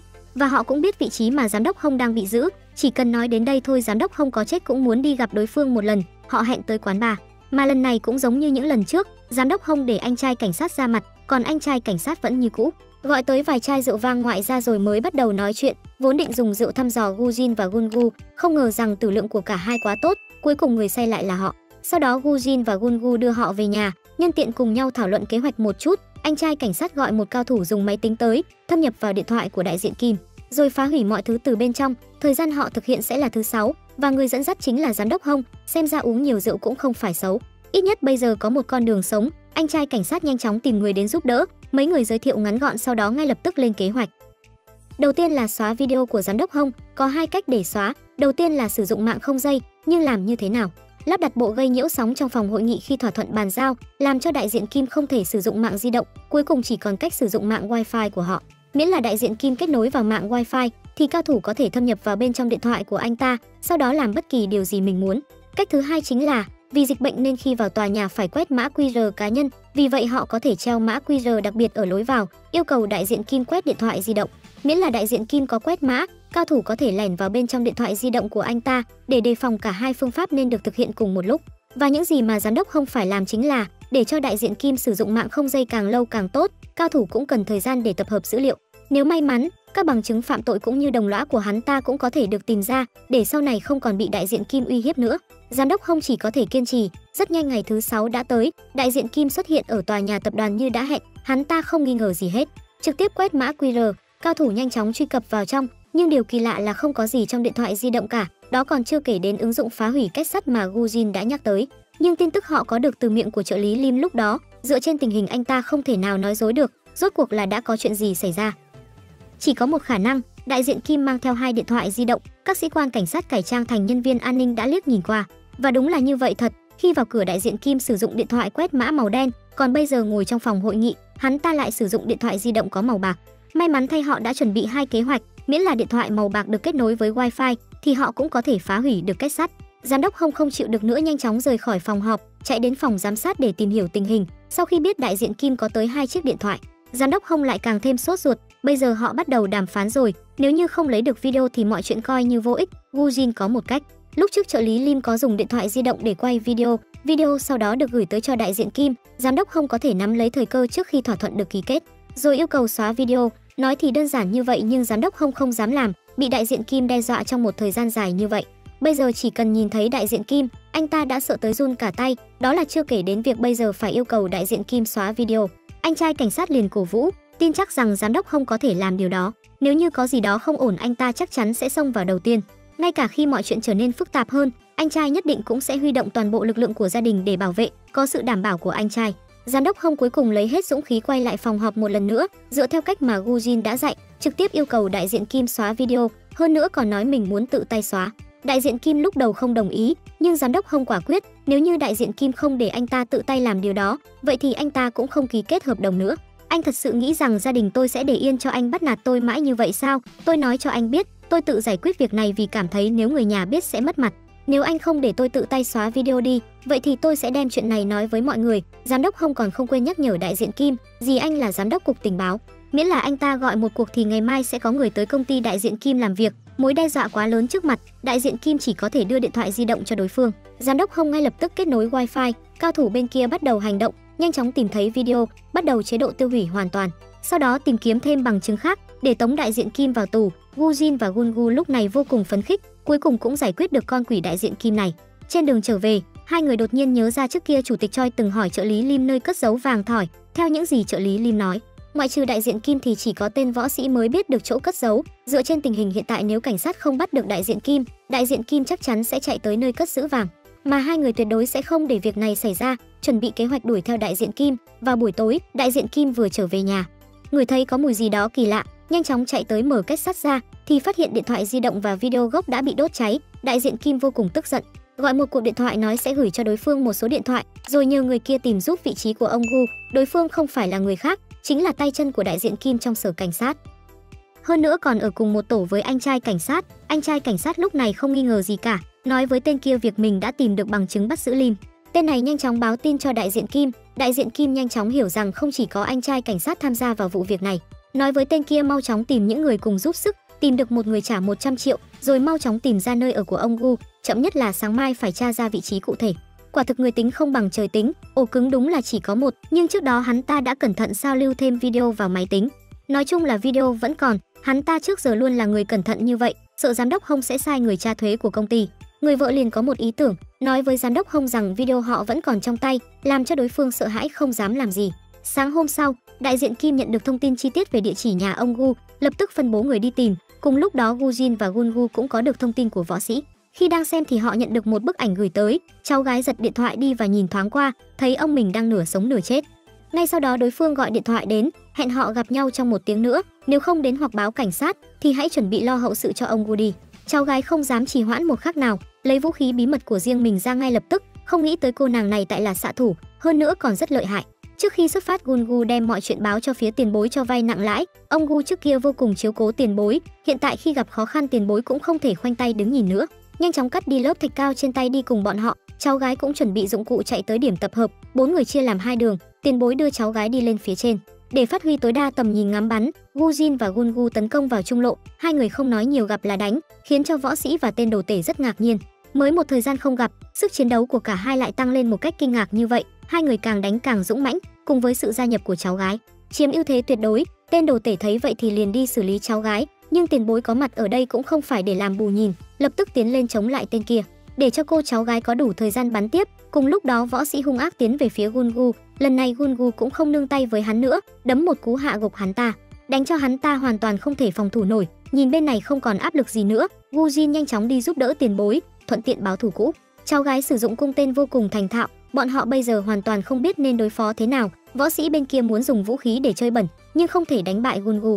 Cậu nhanh chóng kết liễu hắn bằng đòn cuối. Tên đồ tể bên kia tiếp tục dùng chiêu cũ, muốn dùng tay khóa lấy Gu Jin, nhưng kết cục vẫn là bị xử đẹp. Tiếp theo bọn họ đi tra khảo, Gu Jin và Gun Gu đều không giỏi việc này, cháu gái thì càng không cần phải nói, chỉ có thể để cho tiền bối phụ trách vụ này. Tiền bối lấy một mũi tên cắm vào đùi tên đồ tể, đây mới là món khai vị thôi. Hình ảnh tiếp theo không thích hợp cho trẻ em nhìn. Tai và mắt của cháu gái đều được bịt lại, nếu như tiền bối nhớ không lầm thì hắn ta vẫn chưa kết hôn hay có con, nếu như không chịu nghe lời thì sẽ phế luôn cậu em. Dưới sự uy hiếp của đối phương, đồ tể đành khai ra vị trí hiện tại của ông Gu, 4 người lại chia nhau hành động. Võ sĩ là một nhân vật quan trọng, biết kho bạc của đại diện Kim ở đâu. Tiền bối phụ trách trông coi hắn ta, nhân tiện tìm cách hỏi vị trí của kho bạc, còn 3 người sẽ đi cứu ông Gu. Gun Gu trên đường đi gọi cho anh trai cảnh sát. Nghe có liên quan đến đại diện Kim, cảnh sát ngay lập tức hành động, nhưng cuối cùng lại để lộ ra khiến cho tai mắt của đại diện Kim biết được. Đại diện Kim nhận được tin nhắn, lập tức thông báo cho thủ hạ rút lui. Khi cảnh sát và Gun Gu tới, nơi này sớm đã chỉ còn là nhà trống. Gun Gu giao đồ tể cho cảnh sát, bây giờ không thể làm gì được nữa, chỉ có thể trở về chờ tin tức. Tiền bối bên này cũng có chút không thuận lợi, võ sĩ quá cứng đầu, một chữ cũng không chịu nói, đã vậy còn cắn lưỡi đòi tự sát, không nói tới việc đây là một mạng người, mà nếu như anh ta chết rồi thì tìm ai hỏi vị trí của kho bạc, cuối cùng chỉ có thể gọi xe cứu thương. Ngay sau đó bên phía đại diện của Lim bắt đầu phản công, đầu tiên là đầu độc vào cốc cà phê của anh cảnh sát, sau đó gửi video đe dọa tới cho giám đốc Hông, cuối cùng là giết người cộng sự kia của cảnh sát. Sau khi đánh xong bộ tổ hợp này, lại hẹn Gu Jin và Gun Gu tối đó gặp mặt để chấm dứt ân oán với nhau. Vốn dĩ họ không muốn để cô cháu tham gia, nhưng cuối cùng vẫn không ngăn được cô ấy. Cuối cùng họ chỉ có thể nghĩ ra một cách, để cô ấy ở phía xa của chỗ gặp mặt, nói là để cho cô đứng từ xa bắn sẽ an toàn hơn, nhưng thực chất nơi để cô ấy xuống còn cần 20 phút đi bộ nữa mới tới đích. Và kế hoạch của Gu Jin và Gun Gu chính là giải quyết mọi thứ trong 20 phút. Lần này vì bị tổn thất quá nhiều về nhân lực, đại diện Kim đã trực tiếp ra mặt, trợ lý Lim cũng có mặt ở đây. Ánh mắt hắn ta tràn ngập sự thù hận, nhanh chóng sai đàn em tiến lên giết 2 người, nhưng 2 người đều giỏi đánh đấm, chỉ trong chốc lát đã dọn dẹp sạch đám kia. Đại diện Kim thấy không ổn bèn kề dao lên cổ ông Gu, khiến 2 người không thể tiếp tục đánh nữa. Nhưng mấy tên đàn em còn chưa kịp phản công, cháu gái đã đến được hiện trường. Một mũi tên bắn trúng cánh tay của đại diện Kim, bất ngờ bị cho ăn tên. Đại diện Kim trở tay không kịp, chỉ có thể chạy trốn. Mặc dù Gun Gu không đuổi kịp, nhưng cũng may mắn vì đã cứu được ông Gu. Mà quả báo cho đại diện Kim bây giờ mới bắt đầu. Hắn ta cứ nghĩ rằng mấy người phía anh trai cảnh sát đều đã bị giết, nhưng cuối cùng họ chỉ là bị thương ở những mức độ khác nhau mà thôi. Cảnh sát đã nắm lấy cơ hội này để nộp đơn xin lệnh khám xét. Đại diện Kim đây chính là tự làm hại mình, thế mà lại đi cất giữ điện thoại di động của những người mà hắn hại chết. Bây giờ bằng chứng đã có, cho dù Ngọc Hoàng có ra lệnh thì cũng không cứu được. Đại diện Kim bây giờ bị truy nã toàn quốc, bắt được hắn ta chỉ còn là vấn đề thời gian. Gun Gu lúc này nghĩ ra một cách, có thể đi hỏi bên trợ lý Lim một chút. Những việc như là chạy trốn hay là giấu giếm, trước kia đều là do anh ta phụ trách, nhưng trợ lý Lim giờ đã hoàn toàn biến mất. Thẻ tín dụng đã không được sử dụng trong nửa năm, điện thoại càng không nói, chỉ có thể tìm thấy duy nhất một chiếc thẻ ngân hàng. Lần sử dụng cuối cùng là 3 tháng trước, Woo Jin và Gungu đến tìm ông chú giúp đỡ. Ông chú liền đề xuất cho họ một cách, trợ lý Lim bây giờ chắc chắn cần rất nhiều tiền, cứ trực tiếp chuyển vào tài khoản cho hắn ta 10 triệu, chỗ ghi chú để lại số điện thoại, chỉ cần tiền đến tài khoản thì trợ lý Lim nhất định sẽ liên lạc lại. Chiêu này quả nhiên có tác dụng, Gungu nhanh chóng giải thích tình hình hiện tại cho đối phương, mong rằng anh ta có thể cung cấp cho họ nơi ẩn náu của đại diện Kim. Nhưng anh ta đòi 1 tỷ, chủ tịch Choi đã từng nói sẽ cho anh ta một số tiền lớn, kết quả lại là một sự phản bội hại hắn sống không bằng chết. Đại diện Kim đã trốn đi từ 2 ngày trước, nếu như không có gì thay đổi 4 ngày nữa hắn ta sẽ hoàn toàn trốn thoát, cho nên hiện tại thời gian dành cho Gungu không còn nhiều. Thực tế thì yêu cầu của đối phương không hề quá đáng, chỉ là Gungu không có nhiều tiền như vậy, tất cả chỗ tiền họ có là 300 triệu, còn thiếu tới hơn một nửa, mà ông Gu bây giờ không thể nhờ vả thêm được nữa. Họ chỉ đánh liều tới tìm giám đốc Hong, nhưng video của giám đốc Hong chính là do trợ lý Lim quay, bây giờ liệu anh ta có đưa tiền cho hắn không? Thật ra là anh ta sẽ đưa thôi, trợ lý Lim chỉ là làm theo chỉ thị, kẻ đầu sỏ vẫn là đại diện Kim, giám đốc Hong thừa hiểu điều đó. Nhưng có một vấn đề chết người chính là tên họ Lim kia không đáng tin, nếu như nhận tiền xong hắn trốn mất thì phải làm sao, mà Gungu cũng không có cách nào đảm bảo. Lúc này Gungu liền đứng ra nói, nếu như thật sự trợ lý Lim bỏ trốn thì cậu sẽ dùng nửa đời sau của mình tìm ra hắn ta, đây chính là sự đảm bảo cậu dành cho giám đốc Hong. Có những lời này của cậu, giám đốc Hong cũng chấp nhận liều một phen, nhìn số tiền được gửi tới, trợ lý Lim nở một nụ cười đã lâu rồi không có, rồi nhanh chóng tiết lộ vị trí của đại diện Kim. Đại diện Kim đã đút lót cho một vài vị lãnh đạo ở Việt Nam, 1 giờ sáng hôm sau sẽ mang theo tiền, bí mật đi tàu chở hàng tới Việt Nam. Số container là 9004-230, tiền bí mật được giấu trong đó. Con tàu rất lớn, muốn tìm ai đó thì cũng phải mất một chút thời gian. Cách tốt nhất bây giờ là giả vờ làm một hành khách nhập cư lậu để lên tàu. Trợ lý Lim bên này có cách thức liên lạc với phía tàu, nhưng giá cụ thể thế nào thì bọn họ phải tự đàm phán. Woo Jin và Gungu nhanh chóng hành động. Ông Gu cũng chuẩn bị súng điện cho họ. Hai người vừa lên thuyền liền chia nhau tìm kiếm. Gungu nhanh chóng tìm thấy đại diện Kim, còn Woo Jin cũng may mắn tìm được trợ lý Lim. May mắn có súng điện nên họ hạ được tên võ sĩ rất nhanh, chỉ 1 giây liền cho hắn ta đi đời. Nhưng Woo Jin không ngờ rằng mình mới ra tay đã xử tên võ sĩ ra bã như vậy. Nhưng lúc này bên phía Gungu không được thuận lợi cho lắm. Đại diện Kim biết rằng mình không phải đối thủ thì liền giở trò chơi bẩn. Hắn lấy ra một con dao giấu ở đế giày, không hề giao chiến chính diện với Gungu. Sau một lúc Gungu cũng áp sát được hắn, lần này tên kia không chơi bẩn được nữa, chỉ có thể làm bao cát cho Gungu chút giận. Thấy không còn đường thoát, hắn rút ra con dao dưới đế giày ra muốn hạ sát tâm với Gungu. Nhưng Gungu sớm đã đoán được chiêu này, đấm mấy cú toàn lực khiến đối phương ngã xuống ngất xỉu. Bên kia Woo Jin khá thuận lợi, kết quả hạ gục võ sĩ bằng năng lực của mình, khiến đối phương hoàn toàn không thể đánh trả. Sau đó hai người gặp nhau và tìm thấy một quỹ bí mật, nhân tiện giúp giám đốc Hong lấy lại được điện thoại chứa video. Giám đốc Hong nhanh chóng lái tàu tới đón hai người, vấn đề video đã được giải quyết. Vậy số tiền bí mật này nên xử lý như thế nào? Đây không phải là một con số nhỏ, mỗi thỏi vàng 7 kg trị giá 500 triệu won, tổng cộng có 168 thỏi. Gungu muốn làm theo di nguyện của chủ tịch Choi, giúp đỡ những người không có tiền để chữa bệnh. Giám đốc Hong đưa ra cho họ 2 lựa chọn, một là anh ta sẽ lấy đi tất cả số tiền rồi thành lập một quỹ từ thiện, giúp đỡ những người không có tiền để chữa bệnh, hai là anh ta sẽ thêm vào 100 triệu nữa, trực tiếp xây dựng một bệnh viện phúc lợi, chữa bệnh miễn phí cho người dân. Cứ như vậy, họ đã suy tính tới việc mở bệnh viện phúc lợi. Giám đốc Hong lấy ra 4 thỏi vàng, cho mỗi người 2 cây coi như tiền công. Sau đó anh sẽ dùng tiền của mình bù vào để mở bệnh viện phúc lợi. Chó săn công lý kết thúc ở đây. Cảm ơn bạn đã xem video của Ong Mật. Hãy đăng ký kênh để không bỏ lỡ các bộ phim hay phía sau nhé.